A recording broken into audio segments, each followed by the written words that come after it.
네, 앞서 들으신 대로 우리도 그렇지만 이 중국의 이른바 제로 코로나 정책을 갑자기 포기하면서 전 세계가 지금 중국발 코로나19 유입을 경계하고 있습니다. 네, 대략 중국에서 온 입국자 가운데 20%가 코로나19 감염자로 확인되고 있는데 각국은 중국발 변이 바이러스가 들어올까 잔뜩 긴장하고 있습니다. 강성웅 해설위원 실장과 좀 더 자세히 이야기 나눠보겠습니다. 어서 오십시오. 네. 지금 분위기를 보면 중국에서 코로나 초기 때 우한 상황이 생각이 나거든요. 네. 그때랑 좀 비슷하지 않나 이런 생각이 드는데 중국에서 오는 입국자 대략 5명 가운데 1명이 지금 감염자인 셈인 거죠? 그렇습니다. 우리나라가 지금 가장 나중에 나온 사례인데요. 19.7%.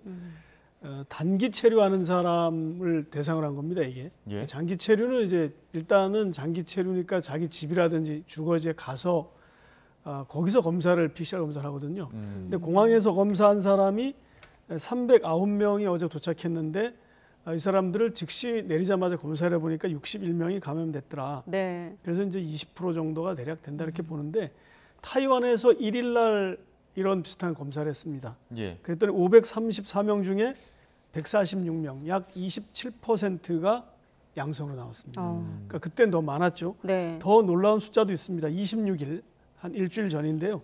이탈리아 밀라노 공항에서 베이징에서 들어온 항공기, 그다음에 상하이에서 들어온 항공기에 탄 탑승객들, 네. 뭐 국적과 상관없습니다. 중국에서 온 사람은 다 검사를 하는 거니까요.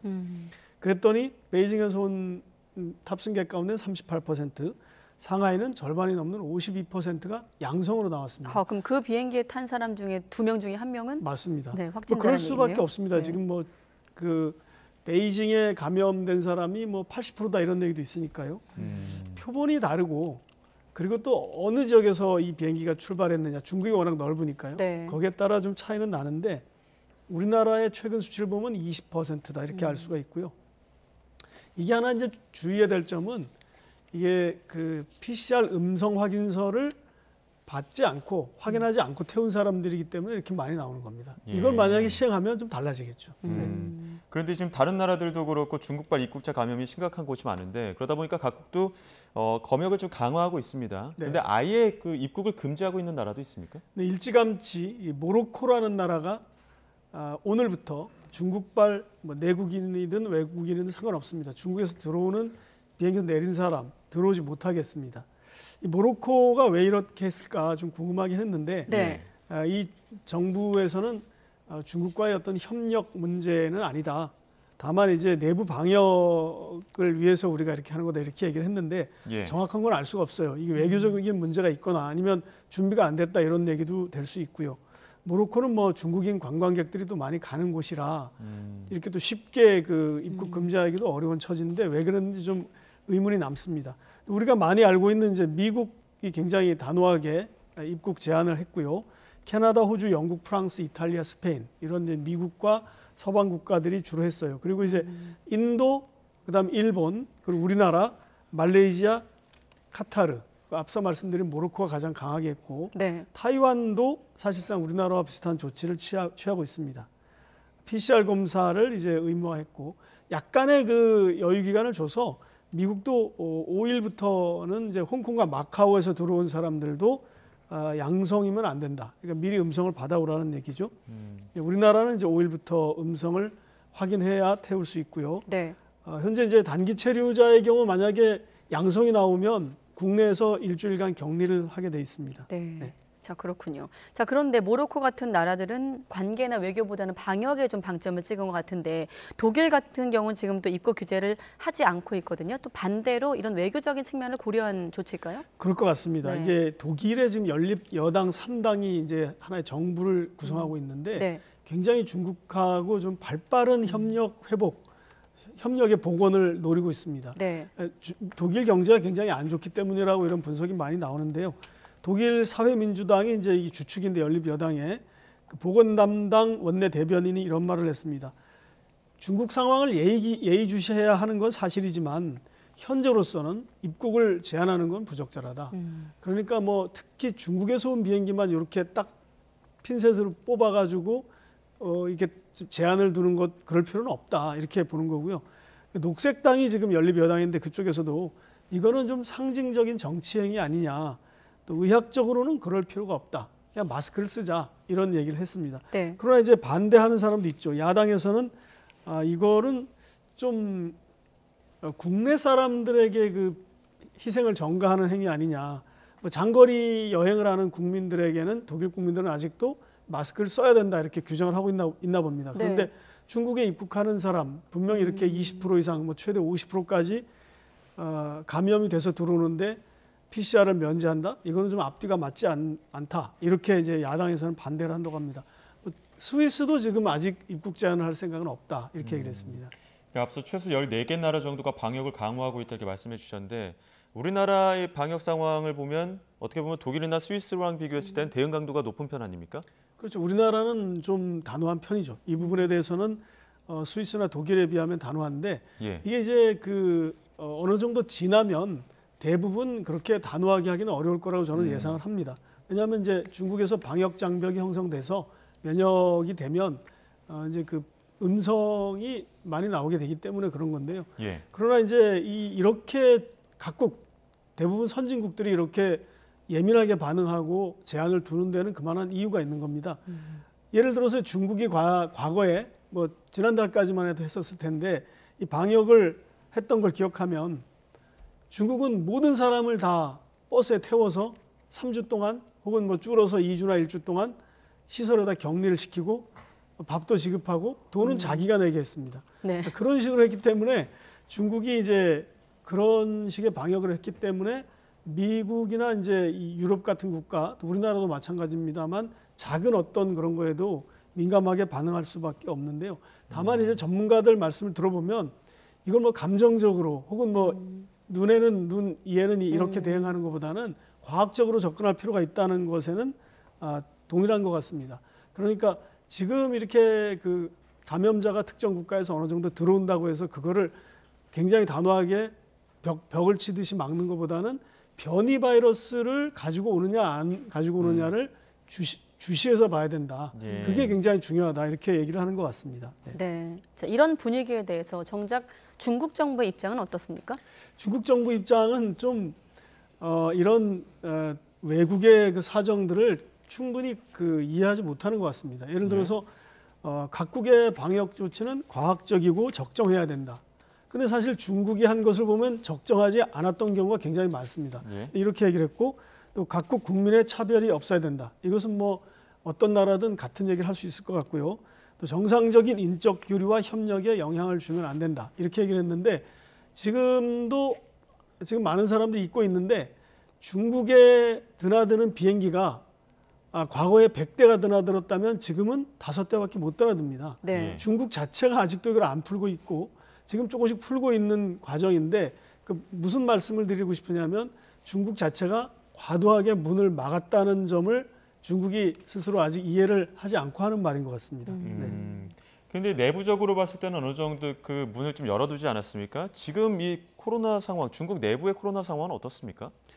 중국 내부 상황은 이제 전체적으로 정확히 밖으로 흘러나오지는 않는 것 같아요. 예? 대체로 보면 대도시는 정점을 지난 것 같고 예. 이제 지방으로 이게 확산하는 그런 국면인 것 같다. 이런 게 대체적으로 중국에서 나오는 얘기입니다. 중국이 이제 제로 코로나를 더 이상 하지 않겠다고 한 게 지난해 12월 7일입니다. 10개 서로 개선 조치를 내놨는데 그로부터 거의 한 달이 됐죠. 이제 우리나라를 비롯해서 다른 나라에 들어오는 사람들의 그 감염된 비율을 보면 20%라고 그러지 않습니까? 이걸 만약에 중국 전체 국민이 20% 감염됐다고 생각해 보십시오. 이거는 그냥 2.8억 명, 2억 8천만 명이 감염됐다는 그냥 어떤 단순 추정인데요. 이렇게 네. 나올 수 있습니다.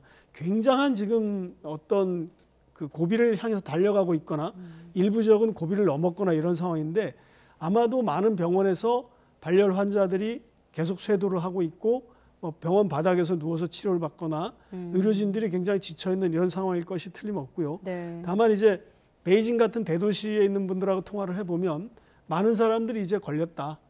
그리고 이제 그 사람들이 이제 쓰는 말 중에 이제 양성이 됐느냐 그런 얘기를 하는데 뭐 양러마 이렇게 물어보면 코로나 걸렸나 이렇게 물어보는 거고 양꼴러마 하면 나 양성해서 이제 지났다. 근데 이제 그런 말을 약간 우스갯소리로 할 정도로 뭐 절반 이상은 다 감염이 됐다는 정도로 봐야 될 것 같고요. 정광이라는 국가질병통제센터의 유행병학 수석 전문가를 했던 사람이 있습니다.